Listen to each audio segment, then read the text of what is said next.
Hi ಸ್ನೇಹಿತರೆ, ಇಂದಿನ KRS ಡ್ಯಾಮಿನ ನೀರಿನ ಮಟ್ಟ ಮತ್ತು ಒಳಹರಿವು ಸಂಪೂರ್ಣ ಮಾಹಿತಿಯನ್ನು ನಾವು ತಿಳಿಸುತ್ತೇವೆ. ತುಂಬ ಸ್ನೇಹಿತರು ಚಾನಲವನ್ನು ಸಬ್ಸ್ಕ್ರೈಬ್ ಮಾಡದೆ ವಿಡಿಯೋವನ್ನು ನೋಡುತ್ತಿದ್ದರೆ ದಯವಿಟ್ಟು ಚಾನಲವನ್ನು ಸಬ್ಸ್ಕ್ರೈಬ್ ಮಾಡಿ, ವಿಡಿಯೋವನ್ನು ಲೈಕ್ ಮಾಡಿ ಮತ್ತು ಶೇರ್ ಮಾಡಿ.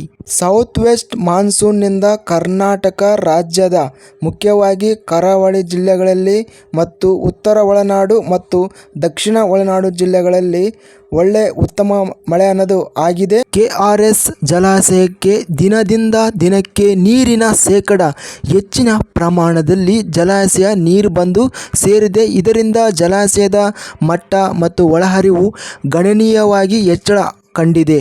ಇನ್ನು ಇಂದಿನ KRS ಜಲಾಶಯದ ವಿವರಗಳನ್ನು ನೋಡಿದರೆ, ಇವತ್ತಿನ KRS ಡ್ಯಾಮಿನ ವಿವರಗಳು: ಫುಲ್ ರಿಸರ್ವರ್ ಲೆವೆಲ್ 124.80 ಅಡಿ ಇದೆ. ಇದಕ್ಕೆ ಇಂದು ಪ್ರೆಸೆಂಟ್ ರಿಸರ್ವರ್ ಲೆವೆಲ್ ಬಂದು 100.29 ಅಡಿಗೆ ನೀರು ಅನ್ನೋದೇ ಸೇರಿದೆ.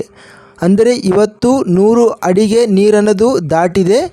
ಇನ್ನು ಗರಿಷ್ಠ ಜಲಾಶಯ ಮಟ್ಟ 49.45 TMC ಇದೆ. ಇದಕ್ಕೆ ಇಂದು ಪ್ರಸ್ತುತ ಮಟ್ಟ 23.5 TMCಗೆ ನೀರು ಸೇರಿದೆ.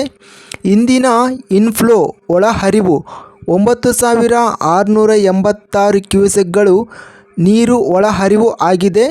ಇನ್ನು ಔಟ್ಫ್ಲೋ ಹೊರಹರಿವು ಬಂದು 546 ಕ್ಯೂಸೆಕ್ಗಳು.